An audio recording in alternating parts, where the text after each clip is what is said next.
সবাইকে প্রীতি ও শুভেচ্ছা।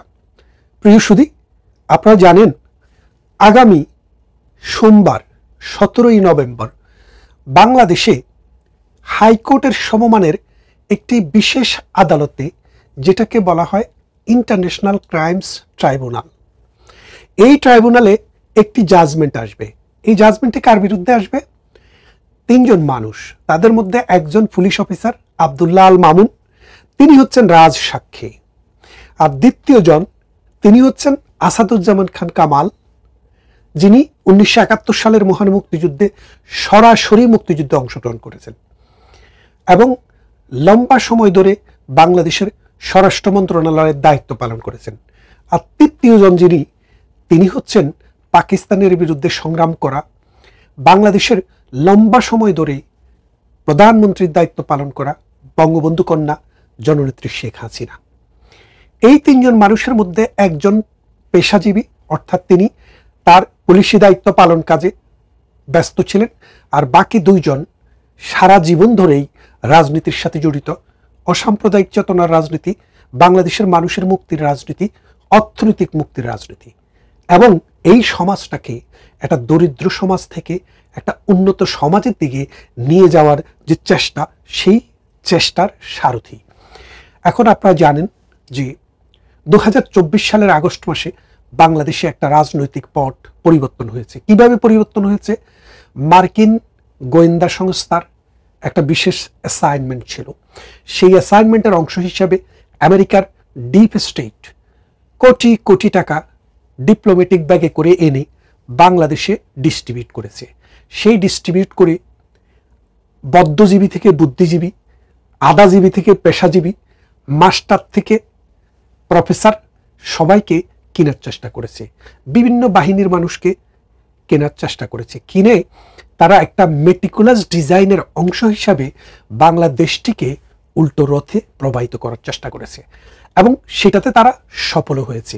প্রধানমন্ত্রী শেখ হাসিনার সরকার উৎখাত হয়েছে সেই মেটিকুলাস ডিজাইনের অংশ হিসেবে।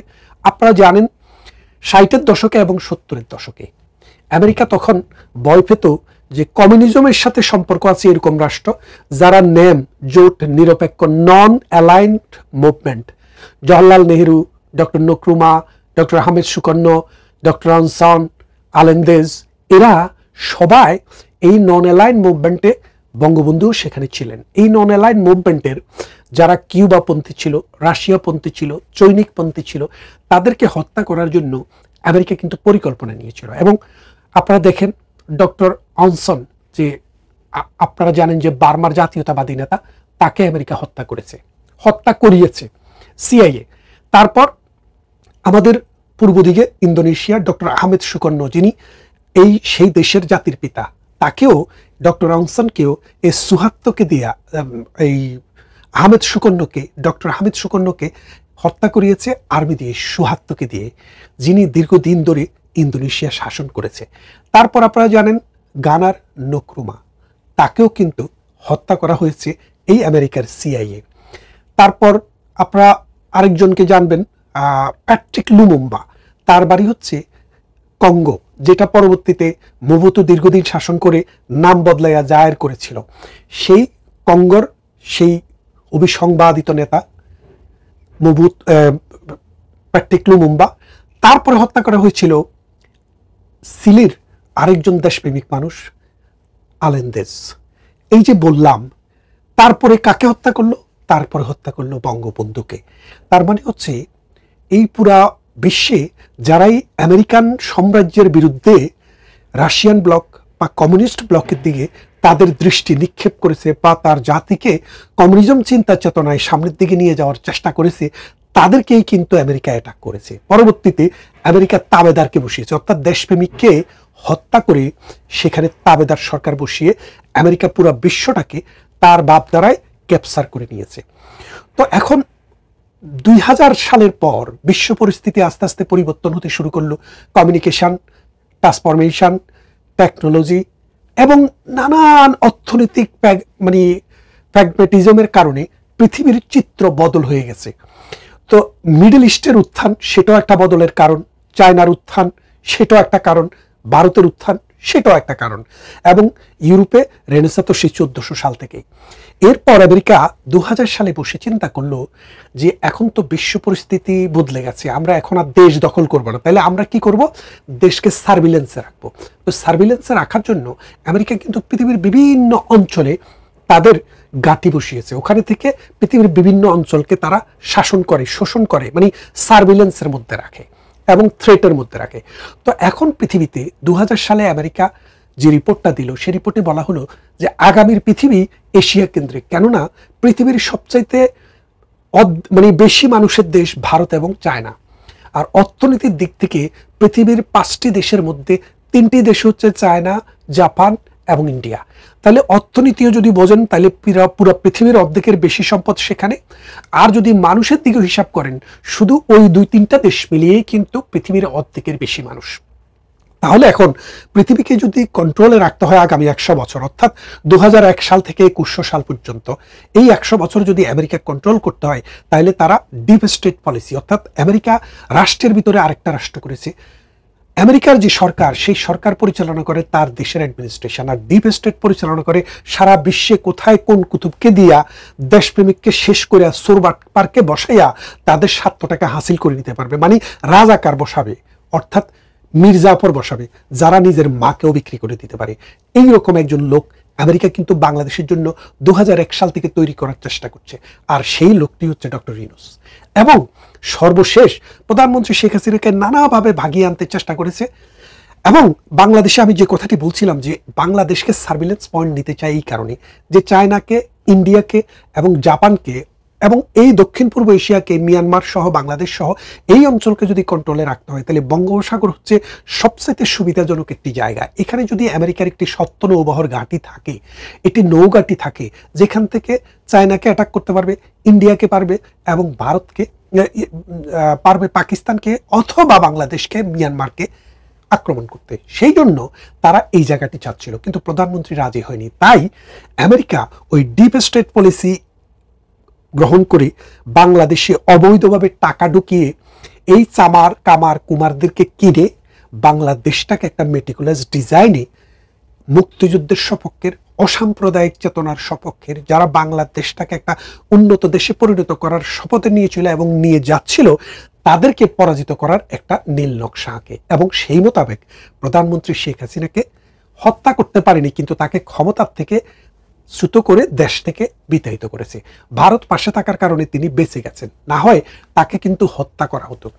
তো এমন অবস্থায় এখন তাকে যখন আমেরিকা হত্যা করতে পারেনি, এখন রাজাকাররা চিন্তা করলো, আলবদররা চিন্তা করলো, 71 সালে আমরা বলেছিলাম বাংলাদেশ মুক্তিযুদ্ধ রং, এই রং প্রমাণ করতে হবে কিভাবে, আমরা মুক্তিযোদ্ধাদেরকে ফাঁসি দেব। আপনারা জানেন এই সোমবারে যে রায়টি হতে যাচ্ছে, এই রায়টি এই মুক্তিযোদ্ধাদেরকে হত্যা করার জন্য রাজাকারদের এই আদালতকে বেছে নেওয়া হয়েছে। এখন কি কারণে এই আদালতটি অবৈধ, অসাংবিধানিক এবং আইনের নামে বেআইনি অবস্থা, এবং এটা কোনোভাবেই এই আদালত চলতে পারে না। আদালত কি অবৈধ না? আদালত অবৈধ না, কিন্তু ঘটনাটা হচ্ছে যে বিচারটি করা হচ্ছে, এই বিচারটি অবৈধ। কেন অবৈধ আপনি দেখেন, বাংলাদেশে 1971 সালের 26শে মার্চ থেকে 16 ডিসেম্বর পর্যন্ত আমাদের কোনো সরকার ছিল না, যার কারণে পাকিস্তানি বাহিনী, তাবেদার বাহিনী, যখন এই দখলদার বাহিনী আমাদের দেশটাকে যখন কুড়ি কুড়ি খাচ্ছিল, এই দেশের রাজাকার, আলবদর, আল শামস, শান্তি কমিটি, তারপরে জামাতে ইসলামী, নেজামে ইসলামী এবং মুসলিম লীগ এবং তার সাথে ইসলামী ছাত্র সংঘ বাংলাদেশের নারীদেরকে গনিমতের মাল হিসেবে পাকিস্তানিদের হাতে তুলে দিয়েছিল। 1 কোটি মানুষকে দেশান্তরিত করে ইন্ডিয়াতে পাঠিয়ে দিয়েছিল। কোনো হিন্দুর ঘরবাড়ি বাকি রাখে নাই, সবাইকে জ্বালায়া পোড়ায়া শেষ করছে। এমতো অবস্থায় যখন স্বাধীনতা আসে, আমাদের স্বাধীনতার পর বাংলাদেশ সরকার সিদ্ধান্ত নিল যে এই 1971 সালে মহান মুক্তি সংগ্রামী দেশের বিরুদ্ধে গিয়ে যারা নির্বিচারে 30 লক্ষ মানুষকে হত্যা করেছে, 2.5 লক্ষ নারীকে ধর্ষণ করেছে, 1 কোটি মানুষকে দেশান্তরিত করেছে 9 মাস জুড়ে এই যুদ্ধ সংগ্রামে, তাদের বিচারটি একটি আন্তর্জাতিক অপরাধ ট্রাইব্যুনালে হবে। এবং সেই আইনের প্রিপেস মুখবন্ধে বলাই আছে যে 1971 সালে মহান মুক্তিযুদ্ধের সময় যে অপরাধ সংঘটিত হয়েছে, সেই অপরাধের বিচার করার জন্যই কিন্তু এই আইনটি করা হয়েছে। তাহলে দেখেন, এখন এই আইনটি যে সে মানে 71-এর জন্য করা, সেখানে বলা, তাহলে আপনি 24-এর বিচার কি করে হয়? ওই সময় তো যুদ্ধ ছিল না, দেশ বদলেনি, পতাকা বদলেনি, মানচিত্র বদলেনি, সংবিধান বদলেনি, সবই তো আগের মতো। তাহলে আপনি বিচারটা করছেন কি করে? করছেন গায়ের জোরে। এক, অর্থাৎ এই আইনে এই বিচার চলে না, প্রথম কথা। দ্বিতীয় কথাটি হচ্ছে, এই যে আদালত, এই আদালতে বিচারকের পাশাপাশি রাষ্ট্রপক্ষে থাকে প্রসিকিউশন টিম, আর আসামির পক্ষে থাকে আসামির ডিফেন্স টিম। আসামি যদি না থাকে, সেইখানে রাষ্ট্র কিন্তু একজনকে ডিফেন্সের জন্য মনোনয়ন দেন। এখন আসামি পক্ষের যাকে মনোনয়ন দেওয়া হয়েছে তার একটি ভিডিও ক্লিপস আমরা দেখেছি। সেখানে তিনি বলছেন যে, স্যার, আমি যদি আমার আসামিকে নির্দোষ খালাস না চাই, তাইলে তো মানুষ বলবে আমিও মৃত্যুদণ্ড চাই, তখন আপনারও বদনাম আমারও বদনাম, তার মানে ভাগে যোগে খাই, বুঝছেন তো? এরপরে তাইজুল হচ্ছে রাষ্ট্রপক্ষের মানে প্রসিকিউশন টিম। এই তাইজুল কার ছিল? সে সাইদি, গোলাম আজম, নিজামী, এই এদের যখন যুদ্ধাপরাধীর বিচার হয় তখন তিনি তাদের যুদ্ধাপরাধীদের পক্ষের আইনজীবী ছিলেন। সুতরাং তিনি এখন জাম করে কোন দিকে আসলেন? রাষ্ট্রপক্ষে আসলেন। কারণ তখন ছিল রাজাকারদের অ্যাকচুয়াল যুদ্ধাপরাধীদের বিচার, সেই জন্য তিনি যুদ্ধাপরাধীদের আদর্শের মানুষ, যুদ্ধাপরাধীদের পক্ষে ছিলেন। আর এখন তিনি সাইড চেঞ্জ করে রাষ্ট্রপক্ষে আসলেন, কেননা এখন অপরাধের বিচার হচ্ছে মুক্তিযোদ্ধাদের। কারণ কামাল ভাই একজন মুক্তিযোদ্ধা, আরো কয়েকজনের নাম আছে যাদেরকে আমি একে একে পরিচয় করিয়ে দিব, তারা সবাই মুক্তিযোদ্ধা। তাহলে বোঝেন, তাজুল সবসময় রাজাকারের পক্ষে আর মুক্তিযুদ্ধের বিপক্ষে, তখনও ছিল, এখনো আছে, ভবিষ্যতেও থাকবে।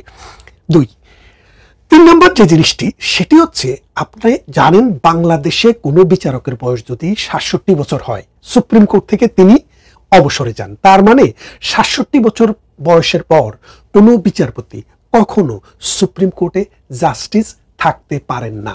হাইকোর্টের কথা তো বাদই দিলাম, সুপ্রিম কোর্টও থাকতে পারেন না।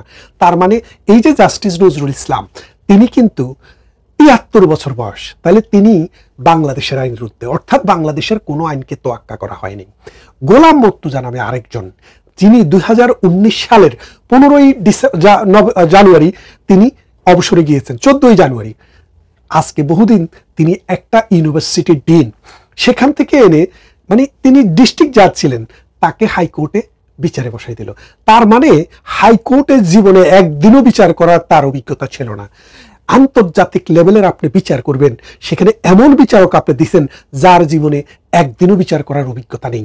এক। দ্বিতীয়ত আরেকটি কথা হচ্ছে, হাইকোর্টে যখন বিচারপতি নিয়োগ দেওয়া হয় তখন বলা হয়, দেখা হয় যে আপনি নিয়োগের দিন থেকে 10 বছর সার্ভিস করার আপনার বয়স আছে কিনা, অর্থাৎ আপনার বয়স 57 বছরের নিচে থাকতে হবে। 57 বছরের উপরে হয়ে গেলে হাইকোর্টে সাধারণত কোনো বিচারক নিয়োগ দেওয়া হয় না, কারণ 10 বছর টেনিউর কমপ্লিট করার সুযোগ নেই, সেই জন্য এই বিচারক অযোগ্য। তৃতীয়ত, বিএনপির এক নেতা শামসুজ্জামান কদিন আগেও শেখ হাসিনার বিরুদ্ধে তিনি মিছিল করেছেন, তিনিও একজন বিচারক। তিনি 6 দিন আগে হাইকোর্টে জাজ হয়ে এই ব্রাঞ্চের, এই ট্রাইব্যুনালের বিচারক হয়েছেন।